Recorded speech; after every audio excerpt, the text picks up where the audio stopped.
Olá, pessoas. Espero que vocês estejam bem. Hoje a gente vai falar sobre os diagramas de equilíbrio, os diagramas de fase, e vamos focar especialmente nos diagramas de equilíbrio do sistema ferro e carbono. Esses diagramas de fase, eles seguem a mesma dinâmica dos que a gente já estudou na primeira parte da aula 7. Hoje a gente vai para a segunda parte, e essa aula vai ser dividida em dois momentos também, como a gente fez com a primeira parte. E tudo que a gente falou, né, sobre os diagramas de fase, as variáveis, tudo que a gente comentou vale para esse sistema que a gente vai falar agora, o ferro e carbono. E para a gente começar a entender esse conteúdo, eu vou compartilhar aqui a minha tela com vocês. Lá estamos nós. Vou colocar aqui no modo de apresentação, para a gente começar a falar. Opa! Vou voltar. Para a gente começar a falar sobre esse assunto. Então, vamos lá. Lembrando sempre que essa disciplina, ela é ensinada por mim e pelo professor Diego, e nesse momento eu vou comentar essa aula aqui para vocês. Então, vamos lá. Diagrama de fases, parte 2, sistema ferro e carbono. O que é o sistema ferro e carbono, né? Aqui numa introdução. É o mais importante de todos. Por quê? Porque ele engloba tanto os aços quanto os ferros fundidos. A gente comentou bastante sobre isso, né? Quando nós falamos sobre a produção do aço. A gente começou lá no minério de ferro, o minério de ferro se transformava em ferro gusa, e o gusa é a matéria-prima básica tanto para a produção do aço quanto para a produção do ferro fundido. A diferença principal está no método de produção. E são os principais, os aços e os ferros fundidos são os principais materiais estruturais da atualidade. A gente vai aprender a lidar com o diagrama ferro-cementita, que faz parte, né, do sistema ferro e carbono. Por que a gente chama de ferro-cementita? A gente chama de ferro-cementita porque a gente não vai lidar com todo o diagrama ferro e carbono, a gente vai parar no teor de carbono menor que 100%, e já vocês vão compreender por quê. Na prática, então, o nosso interesse está restrito às ligas ricas em ferro apenas, não em relação às ligas ricas em carbono, né? O teor máximo de carbono que a gente vai estudar nesse diagrama é o 6,7, e 100% de carbono representa, né, uma concentração já em que eu só tenho grafite puro. Apesar de ser um material incrível, o grafite puro, né, o 100% de carbono, não é interessante para nós, aqui no estudo da metalurgia. A partir de 6,7% de carbono, então, a gente só tem o carbeto de ferro, ou a cementita. Vocês sabem que, né, vocês vão aprender que no diagrama de equilíbrio, a gente também vai ter cementita, mas ela não vai estar pura, né, ela vai estar presente, porém ela vai estar combinada com outros elementos super importantes aqui do diagrama ferro e carbono. E aqui tá, né, apresento para vocês o diagrama ferro-cementita. Vejam, né, é um diagrama de fases, ele é binário, né, porque ele tem dois elementos, o ferro e o carbono. A diferença do que a gente estava vendo até agora é que ele não é isomorfo, ele tem várias áreas diferentes, né, ele não tem só uma área do líquidos, uma área dos sólidos e uma região intermediária onde eu tenho líquido e sólido. A gente tem aqui uma área do líquido, a gente tem várias soluções sólidas diferentes, que eu vou apresentar para vocês. A gente observa, né, que o teor máximo de carbono apresentado aqui nesse diagrama é 6,7%. Ah, mas não dá para ir até os 100% de carbono? Esse diagrama, se construído, né, até os 100% de carbono, de fato ele existe, mas ele não é interessante para nós. Metalurgicamente, a gente só precisa estudar, né, o que importa, que é até 6,7% de carbono. As três variáveis presentes aqui são a pressão, a temperatura e a composição. Vocês vão ver, né, que nesse diagrama a gente tem variando temperatura aqui nas ordenadas e nas abscissas, no eixo horizontal, a composição, a quantidade de ferro e carbono. A pressão, para esse caso, né, como a gente tem um diagrama bidimensional aqui, não tridimensional, a gente vai considerar que a pressão a gente mantém aqui em uma ATM, apesar dela ser uma variável, a gente estabiliza essa variável considerando que ela é um ATM. Então, 6,7% de carbono aqui, no máximo. Alterações na estrutura cristalina do ferro, né? Esse eixo vertical à esquerda. Vocês lembram que a gente aprendeu que o ferro, ele é alotrópico. Ele muda a estrutura cristalina com a mudança da temperatura e da pressão. E aqui está a prova de que ele é mesmo, né? O que a gente observa aqui, primeiro, que esse diagrama, o diagrama de fase, o diagrama de equilíbrio, ele é um mapa. Sendo um mapa, serve para a gente ler os caminhos pelos quais o material passa durante seu processo de resfriamento ou de aquecimento, de solidificação ou de fusão. A gente tenta encontrar aqui o que a gente via lá no diagrama isomorfo, a linha líquidos e a linha sólidos. Vou tentar mostrar para você onde esses limites estão. Aqui a gente está vendo todos os limites de solubilidade. Todas essas linhas mais escuras aqui, ó, num castanho, uma cor castanha, são linhas limites de solubilidade. Lá no isomorfo, a gente aprendeu a encontrar a linha líquidos, acima da qual tudo está líquido, e a linha sólidos, abaixo da qual tudo está sólido. Aqui a gente tem linha líquidos também, ó. Essa linha aqui, que eu estou colocando com o mouse, marcando para vocês, até essa pontilhada, é a linha líquidos, acima dela está tudo líquido.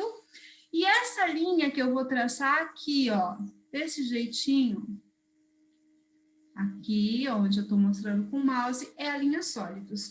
Abaixo dela, tudo está... Desculpa, essa linha que eu vou traçar aqui em cima, que eu estou mostrando para vocês, é a linha sólidos. Abaixo dela, tudo está sólida. Entre a linha líquidos e a linha sólidos, eu tenho material sólido em processo de liquefação durante o resfriamento, ou líquido ou sólido em processo de liquefação durante o aquecimento, ou líquido em processo de solidificação durante o resfriamento.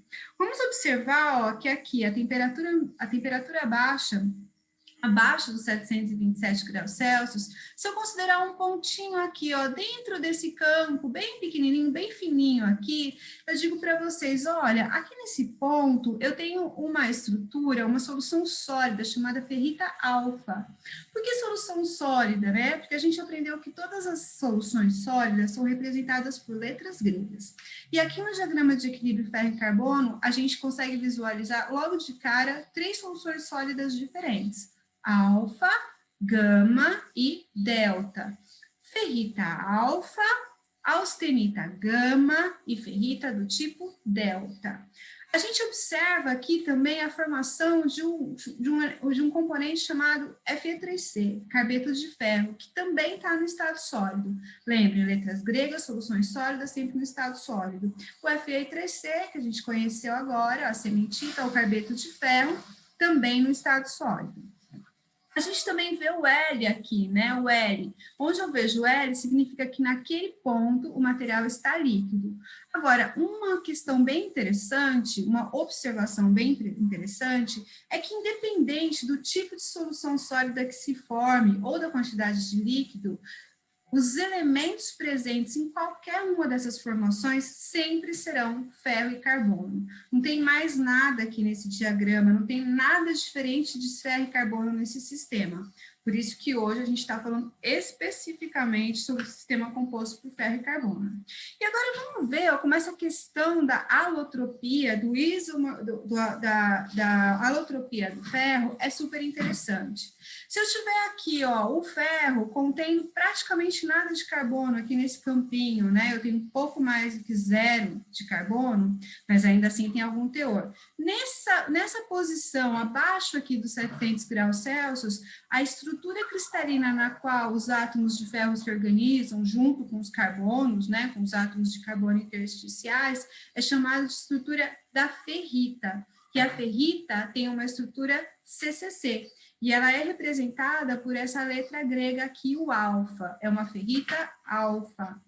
Se a temperatura aumentar, e eu chegar aqui a uma temperatura acima dos 727 graus Celsius, nesse caso, a gente está tomando um ponto aqui, que está aproximadamente ali pelos 1.100 graus Celsius, o ferro vai sofrer uma transformação alotrópica. A estrutura cristalina do ferro vai mudar. Ele era CCC, com 8 átomos, um em cada vértice, mais um no centro do cubo, e quando a temperatura aumentar para 1.100 graus Celsius, ele vai se transformar numa estrutura cúbica de faces centradas, que a gente vai chamar de solução sólida do tipo gama, e ela tem um nome, e esse nome é austenita. As propriedades mudam, as características mudam, lembrando que essa estrutura vai se apresentar quando a temperatura estiver aqui, ó, acima dos 727 graus Celsius.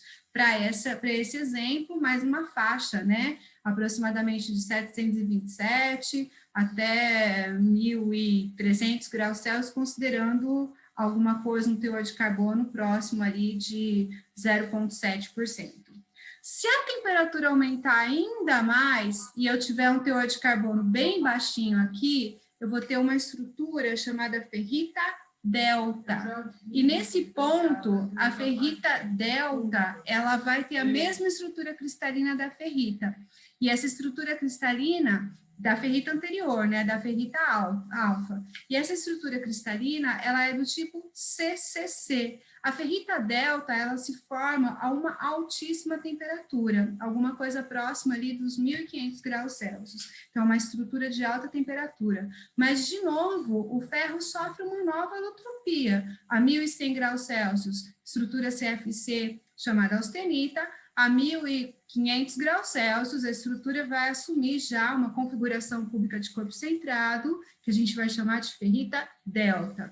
E aqui fica uma observação, né? A ferrita delta é igual à ferrita alfa, diferindo apenas quanto à faixa de temperatura em que cada uma existe. Uma numa temperatura relativamente baixa, abaixo dos 700 graus Celsius, e a outra numa temperatura alta, né, 1.500 graus Celsius. E entre essas duas formações, no caminho das duas formações, a gente ainda vai ter essa fase que pode se formar do tipo com a estrutura cristalina do tipo CFC, chamado austenita, representado pela letra grega gama. São 3 soluções sólidas diferentes para um mesmo sistema, né, sistema ferro e carbono, que depende, né, da variação da temperatura. Então, isso é uma informação muito importante que esse diagrama contém. Pontos, limites de solubilidade máximos, né? Limites de solubilidade máximos de carbono na matriz do ferro. Por que de carbono na matriz do ferro? Aí a gente vai retomar, né, o conteúdo que a gente aprendeu na primeira parte dessa aula, na aula gravada anterior, que para que a gente tenha uma liga, nós precisamos ter no mínimo 2 elementos, onde um deles vai ser o soluto e o outro vai ser o solvente. Nas ligas ferro e carbono, as ligas compostas por ferro e carbono, o solvente é aquele que recebe, né, o material de adição. Então, é o ferro é o solvente. Ele é que solubiliza o carbono. E vocês se lembram, né? Aquele conceito de solubilidade vale também para o estado sólido. É muito mais simples a gente tentar compreender a solubilidade quando a gente fala de elementos que estão no estado líquido.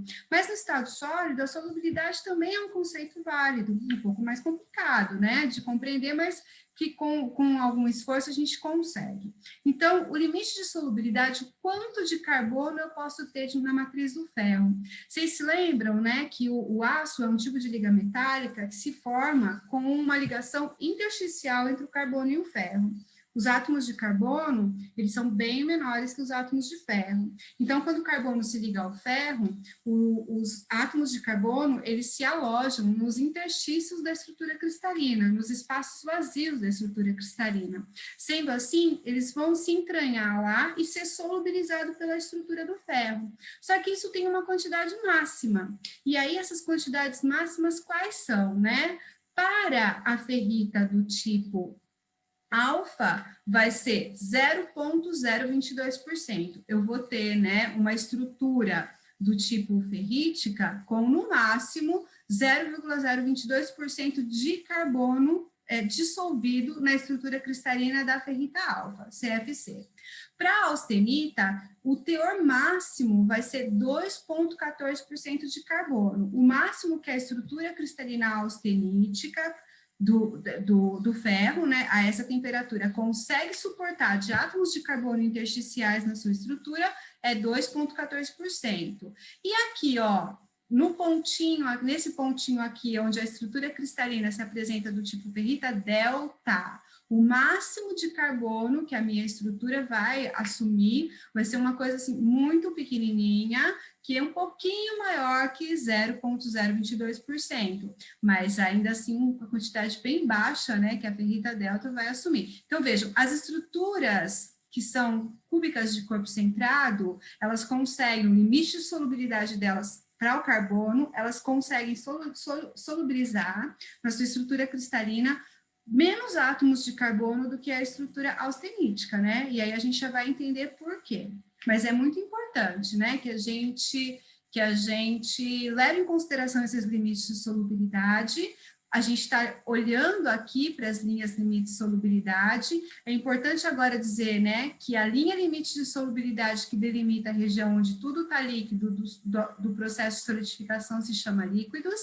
A linha limite de solubilidade que delimita a região onde tudo está em processo de solidificação e passa para um estado sólido, na sequência se chama sólidos, e essas linhas aqui, ó, que existem abaixo da linha sólidos, que também são linhas limite de solubilidade, são linhas limite de solubilidade no estado sólido. Elas são chamadas linhas solvos. Todas elas são as linhas solvos. Quanto à nomenclatura, né? A gente tem ferro alfa, que está aqui embaixo, né? A estrutura da ferrita alfa. A gente tem o ferro delta, que está aqui em cima, numa temperatura mais alta. E a gente tem a austenita, né? Da forma gama. O ferro do tipo alfa, ferro alfa, essa estrutura alfa, a gente vai chamar só de ferrita. Essa estrutura do tipo gama, a gente vai chamar só de austenita. E essa estrutura do tipo delta, a gente vai chamar de ferrita delta, para ficar claro que ela se forma a alta temperatura e é diferente da ferrita, que é só ferrita alfa. Como que essa solução, por que, né, que eu tenho mais solubilidade de carbono aqui, quando a estrutura é austenítica, do que aqui e aqui, quando a estrutura é ferrítica? Vamos lá. Como que se dá a solução sólida de ferro no carbono? Como é que ela acontece? A gente já comentou sobre isso, mas vamos falar aqui com alguns valores, né? Qual a influência da estrutura cristalina no limite de solubilidade? Vamos lá. O raio interno de uma estrutura CCC, se a gente fizer um círculo circunscrito aqui dentro do cubo, será igual a 0,019 milímetros. O raio interno de uma estrutura CFC, 0,051 nanômetros, desculpa, 0,019 nanômetros para o raio interno da estrutura CCC, raio interno do CFC, 0,051 nanômetros, e o raio do átomo de carbono é de 0,077 nanômetros. Assim, o átomo de carbono é maior que o interstício e fica sob compressão na estrutura cristalina no espaço vazio da estrutura cristalina do tipo CCC, o átomo dissoluto ocupando aqui um interstício na rede da ferrita. A presença do carbono distorce a rede, contribuindo para endurecer o material. A gente já comentou rapidamente sobre isso, que quanto maior o teor de carbono na estrutura cristalina, maior a dureza da estrutura e maior a tensão e maior a probabilidade daquele material ser frágil ao impacto também, né? Muita tensão aumenta a dureza, aumenta a fragilidade ao impacto, porque distorce a rede, né? Comprime, empurra os outros átomos. A concentração máxima de carbono na ferrita é super baixa, 0,022% em massa. Como o interstício central da estrutura CFC é cerca de 2,7 vezes maior, a concentração máxima de carbono na austenita é muito maior. Então, se eu tenho aqui, né, quase o triplo de espaço do intervalo, do interstício, do espaço vazio aqui na estrutura CFC, é bem evidente que eu vou conseguir colocar mais átomos de carbono lá dentro da estrutura cristalina do tipo CFC do que no tipo CCC. Então, quando o átomo se apresenta quando o ferro se apresenta na forma de ferrita, ou alfa, ou delta, a estrutura cristalina sempre vai ser CCC. Então, vão caber menos átomos de carbono dentro dos interstícios da estrutura CCC da ferrita. Se a estrutura cristalina em que se apresenta o ferro for do tipo CFC, como no caso do austenita, vão caber mais átomos de carbono, o limite de solubilidade de carbono no ferro vai ser maior, porque cabem mais átomos de carbono aqui dentro, né, dos espaços vazios dos interstícios da estrutura CFC. O que acontece se a gente ultrapassar esse limite de carbono na matriz do ferro? Se a gente ultrapassar, né, se aqui eu tiver mais que 0,022, se eu colocar mais carbono do que 2,14 na estrutura austenítica e 0,022 na estrutura ferrítica, os átomos, né, essa estrutura cristalina aqui, ó, ou essa, não vai mais conseguir receber átomozinhos de carbono dentro dos interstícios, dentro dos espaços vazios. E vai começar a mandar os sujeitos embora, né? Vai embora carbono, segregar carbono. E o carbono não vai mais encontrar um espaço para ele ficar lá, se ele tiver em excesso. Se ele ultrapassar o limite de solubilidade. Então, esse carbono que foi expulso, ele vai encontrar outros átomos de carbono presentes ali naquele sistema e vai começar a formar isso aqui, ó, o Fe3C, a cementita, o carbeto de ferro. O carbeto de ferro é uma estrutura extremamente dura, frágil ao impacto, esse carbeto de ferro, né, ele tem um teor de carbono bem alto, ele é bem duro e ele é frágil ao impacto. Ele aumenta, né, a resistência, principalmente à atração, dos componentes que a contêm. Qual que é a diferença, então, entre essas soluções sólidas que a gente comentou agora? A ferrita, a austenita e a cementita. Vamos lá. A ferrita é uma fase, ferrita CCC, seja alfa ou seja delta. A ferrita é uma fase relativamente macia, mole, pode se tornar magnética a temperaturas abaixo de 768 graus Celsius, ela pode ser atraída por um ímã. A solubilidade máxima de carbono nessa fase é de 0,0218% a 727 graus Celsius e a temperatura ambiente é de 0,008%, né? Vejam que é bem mais baixa a temperatura ambiente do que a temperatura de 727 graus Celsius. Então, o ferro, a temperatura ambiente, esse comercialmente puro, ele tem um teor, né, ele tem uma solubilidade bem baixa de carbono na rede, 0,08%. A austenita, ela só existe a temperaturas acima de 727 graus Celsius, não tem austenita abaixo dessa temperatura. Se tiver, é um defeito do processo de fabricação. Então, só acima de 727 graus Celsius, a estrutura cristalina do tipo gama austenítica vai existir. Ela não é magnética, não é atraída pelo ímã. As transformações de fase que envolvem a austenita são super importantes quando a gente fala de tratamentos térmicos, principalmente um tratamento térmico chamado têmpera, que ele usa desta característica do ferro ser alotrópico e mudar a estrutura cristalina com a mudança da temperatura. A têmpera promove um aquecimento do material da temperatura ambiente até temperaturas acima de 727 graus Celsius, provocando a mudança, né, da estrutura ferrítica em austenítica e provoca uma rápida, uma redução brusca da temperatura, envolvendo aí banho de água, banho de óleo, quando ocorre uma transformação de fase desejada, né, nesse processo, alotrópica também, através da qual a dureza do material aumenta, a resistência à mecânica aumenta, mas a fragilidade ao impacto, né, aumenta também, porém é corrigida através do processo de revenimento que ocorre depois da têmpera. A gente vai falar mais disso nos tratamentos térmicos. A cementita, o Fe3C, é uma fase super dura, como a gente comentou, cheia de carbono e muito frágil ao impacto. A resistência de alguns aços fica bem aumentada com a presença da cementita, principalmente nos esforços de tração e de compressão. Permanece como carbeto de ferro na temperatura ambiente e, se aquecida a temperaturas elevadas e por um tempo longo, se transforma em ferrita alfa e grafite. E isso é uma mudança que a gente já conheceu, ou pelo menos comentou, quando falou de ferros fundidos, né? Olha lá, o Fe3C se transformando em três átomos de ferro alfa, ferrita, mais C, carbono, na forma de grafita. Lembram aqui, ó, quando a gente falou dos ferros fundidos? Quando a gente aprendeu os ferros fundidos, a gente aprendeu que os ferros fundidos podem ser de tipos diferentes. Ferro fundido branco, maleável, nodular ou cinzento. Eram esses os tipos que a gente estudou. E aí a gente aprendeu, olha, o ferro fundido maleável, na verdade, ele era um ferro fundido branco, com características de ferro fundido branco, frágil e duro.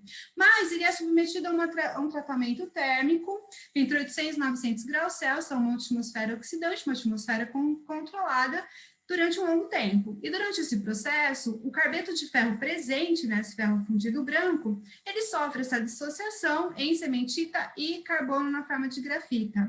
Sendo assim, ó, essa matriz que é toda travada, né, toda cheia de cementita, vocês vão aprender a analisar melhor, né, quando a gente fizer as aulas de metalografia, quando essa matriz travada, ela se transforma nessa matriz muito mais relaxada. Nessa imagem, a gente está vendo uma micrografia, né, de ferro fundido branco e maleável, onde eles estão preparados, lixados, polidos e visualizados ao microscópio eletrônico, com uma ampliação maior do que 500 vezes. A gente vê aqui, né, essa parte bem clarinha da micrografia, onde eu tenho toda a ferrita do tipo CCC distribuída, e aqui nos pontos mais escuros eu noto a presença da grafita, né? Porém bem mais dispersa, homogeneamente distribuída aqui por esse material. Sendo assim, esse ferro fundido ele adquire propriedades muito interessantes quanto à maleabilidade, né? E também a resistência, e se transforma no ferro fundido maleável, que pode, em algumas situações, substituir até alguns aços, né? No processo de fabricação mecânica. Então, ele era duro e frágil, e quando ele sofre esse tratamento térmico em atmosfera controlada e o carbeto de ferro se transforma em ferrita mais grafita, ele vai se transformar no ferro fundido maleável, que é resistente e dúctil também. E na prática, né, qual é a diferença? Se nós tomarmos como exemplo mesmo um material qualquer, e fizermos imagens metalográficas desse material, enfim, em condições diferentes, ou em pontos diferentes do material, ou em fases diferentes do processo de solidificação, nós vamos observar, né, em algumas micrografias, como é o aspecto metalográfico desse material quando observado ao microscópio, né, produzindo amostras preparadas, lixadas, polidas e atacadas. Nessa primeira aqui, ó, nessa foto, nessa imagem de microscópio, essa fotomicrografia, eu observo ali uma quantidade de ferrita do tipo alfa, onde toda a estrutura é CCC, e aqui eu vejo os contornos de grão, né, as áreas bem clarinhas e contornadas por esse contorno de grão. Aqui dentro tem um monte de estruturazinhas cristalinas do tipo ferrita, portanto do tipo CCC. E tudo aqui é composto por ferro e carbono, né, e estão se organizando numa estrutura CCC. Aqui ao lado, já é uma estrutura de uma temperatura mais alta, né? Esse material sofreu um processo alotrópico com o aumento da temperatura, e sendo assim, ele se transformou aqui numa estrutura do tipo austenítica, e essa estrutura do tipo austenítica vai ter características diferentes da estrutura do tipo ferrítica. Não apenas pela estrutura cristalina, que deixa de ser cúbica de corpo centrado e passa a ser cúbica de faces centradas, mas também pela limite de solubilidade, né? Que aumenta aqui, com a diferença de estrutura e propriedades de maneira geral, além da temperatura em que o material está nesse momento. E aqui eu vejo uma estrutura do tipo perlita, que a gente não falou ainda nessa aula, mas a gente vai entender direitinho como é que ela se apresenta e onde ela se apresenta. A estrutura perlítica, ela é formada, ela não tem uma letra grega para representar ela, tá? Como a ferrita, que é o alfa ou o delta, e a austenita, que é o gama. A perlita não tem. A perlita, ela é uma estrutura que ela é formada por camadas alternadas de lâminas de ferrita clarinhas e lâminas de cementita, o carbeto de ferro, o Fe3C. A perlita, ela se forma sob determinadas condições, e alguns aços, né, com uma determinada, um aço com uma determinada composição, ele é somente perlítico, né? Tem a presença da estrutura Fe3C e da estrutura ferrítica na perlita, porém na forma de lâminas. E isso a gente vai, é um material bem interessante, a gente vai conhecer melhor ainda nessa aula. Propriedades mecânicas, então, desses constituintes, a relação entre as propriedades em diferentes tipos de solução sólida para os mesmos materiais, né? Para os mesmos elementos juntos num sistema, ferro e carbono. Olha, a ferrita, a perlita apresenta um limite de resistência de 75 kg força por milímetro quadrado, enquanto que a cementita é super baixo esse limite de resistência, né, devido às características da cementita de ser bem dura e frágil ao impacto. O alongamento da estrutura da cementita, que é o carbeto de ferro, é zero, ele não tem alongamento, né? O carbeto de ferro, a cementita, é muito dura e frágil ao impacto, ela não tem nenhuma ductilidade. Mas o alongamento da estrutura ferrítica é bem grande, né? 40% de alongamento, faz todo sentido que a gente falou anteriormente, que ela é macia, né? Que ela é bem maleável. A dureza, aqui a gente fala em dureza Brinell, né? Nós não estudamos os ensaios mecânicos ainda, nem os ensaios de dureza, mas é importante que a gente fique aqui só com valores, né? Valores puros dos números. Vejam como a dureza do material chamado cementita, carbeto de ferro, é super grande em comparação com a dureza, por exemplo, da ferrita, ó, que vai para 90, números puros. Então, são comparações que a gente faz só em relação ao constituinte, com relação a essa propriedade da dureza, falar sobre alongamento e limite de resistência, para perceber que em estruturas diferentes, formas diferentes, formações microestruturais diferentes, o mesmo sistema pode apresentar propriedades bem diferentes. Principais pontos de interesse do diagrama de equilíbrio, do diagrama do sistema ferro e carbono. Super importantes. Bom, limite teórico entre ácidos e fofos. Fofos é uma forma fofa de falar ferro fundido. O limite está aqui, ó, 2,14%. Esse aqui é o limite de solubilidade do carbono não austenita, já aprendemos isso. Mas também é o teor de carbono que delimita, né, a região do diagrama de equilíbrio ferro e carbono, onde eu tenho ácidos e onde eu tenho ferros fundidos. Assim, ó, a composição de 2,14% é o maior teor assumido para que eu considere que aquele material é aço. Todos os aços, eles têm, no máximo, um teor de carbono de 2,14%. E pronto. Mais que isso, o que eu tenho é ferro fundido. Então, todas as composições à esquerda de 2,14 são aços. Todas as composições à direita de 2,14 são ferros fundidos. Ah, então se eu tiver na composição de ferro e carbono 0,1, 0,2, 0,3, 0,4, 0,5, 0,6, 1,2, 1,3, 1,4, todas essas ligas, todas essas concentrações são possíveis para que eu considere o material aço. Se eu tiver uma concentração de 2,5% de carbono, esse material não é mais aço. Ele é considerado um ferro fundido. Menor que 2,14% de teor de carbono no ferro, na composição de ferro e carbono, aço. Mais que 2,14% na composição, ferro fundido. Esse é o limite teórico que separa os ácidos do ferro fundido. Primeiro ponto. Segundo ponto é o ponto eutético. Esse aqui é o ponto eutético, ó. Esse aqui é onde eu tenho 4,3% de carbono. A gente já sabe que esse ponto eutético, ele está na composição de um ferro fundido. Mas acontece uma coisa muito importante aqui nesse ponto eutético. Quando a liga que contém 4,3% de carbono, ela sai, né, durante um processo de resfriamento, ela sai aqui do estado líquido, a liga que contém 4,3% de carbono, e atravessa aqui, ó, a temperatura de 1.147 graus Celsius, essa linha aqui, ela está a 1.147 graus Celsius. Quando ele vem do líquido, atravessa essa linha com 4,3% de carbono, atravessa a linha de 1.147 graus Celsius,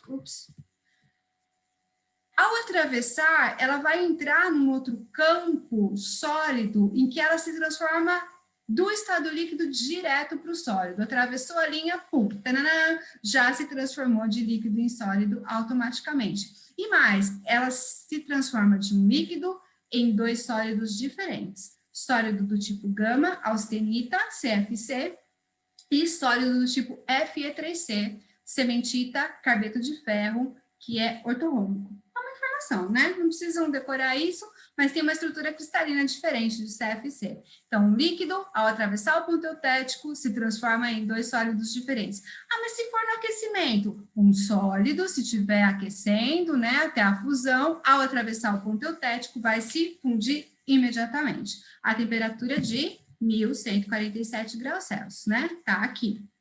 E olha só, o 4,3% também é um ponto que delimita alguma coisa, né? Ele diz assim, ó, todos os ferros fundidos que tiverem um teor de carbono menor que 4,3% são chamadas ligas hipoeutéticas. Tem um teor de carbono menor do que o teor de carbono do ponto eutético. Todos os ferros fundidos que tiverem um teor de carbono maior que 4,3% serão chamadas ligas hipereutéticas. Tem um teor de carbono maior do que o teor de carbono do ponto eutético. Tudo que está à esquerda do 4,3% de carbono até o 2,14%, claro, serão fofos, ferros fundidos, ligas hipoeutéticas. Tudo que está à direita do 4,3% de carbono até os 6,7% de carbono são as ligas hipereutéticas. Tem um teor de carbono maior do que o teor de carbono do ponto eutético, e isso a gente está falando só de ferro fundido. Então, esse é o segundo ponto de interesse, tá? Ponto eutético. Terceiro ponto de interesse muito interessante também é o ponto peritético. Esse ponto peritético, ele está lá numa temperatura bem alta e com um teor de carbono relativamente baixo. Ele está na região do diagrama de equilíbrio em que estão representados os ácidos. Aqui no ponto peritético ocorre uma transformação bem interessante, né? Eu tenho aqui um material que está num processo de transformação de líquido para sólido, um líquido para um sólido do tipo ferro delta, ferrita delta não está escrito, tá? Mas podem acreditar em mim. Eu tenho um líquido se transformando numa estrutura ferrítica do tipo delta. Quando eu vou atravessar esse pontinho aqui, ó, essa esquininha, ele vai se transformar num sólido do tipo gama, sólido do tipo austenita. Então, líquido mais ferrita delta, atravessando o ponto peritético, se transforma num novo sólido do tipo CFC, que a gente chama de austenita. Esse é o terceiro ponto de interesse, chamado ponto peritético. E, finalmente, o ponto top das galáxias, que é o ponto eutetoide, o quarto ponto de interesse que a gente está vendo agora. O ponto eutetoide, ele está presente na parte do diagrama que diz respeito aos ácidos.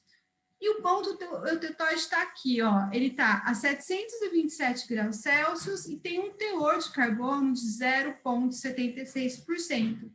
É nesse ponto aqui, ó, que o aço vai ter uma estrutura totalmente perlítica, igual essa aqui, ó, que a gente viu antes, ó. Essa aqui é uma estrutura perlítica, onde eu tenho lâminas de ferrita, CCC, que estão aqui, né, alternadas com lâminas de cementita, carbeto de ferro. Então, nesse ponto aqui, ó, esse ponto eutetoide, o aço que se formar aqui, ele vai ser exclusivamente perlítico. Sendo assim, ele também tem interesse por um motivo. Ele também sofre uma transformação bem interessante, né? Se ele tiver um processo de resfriamento, ele está sendo resfriado a partir de um ponto em que ele é gama, austenita, CFC.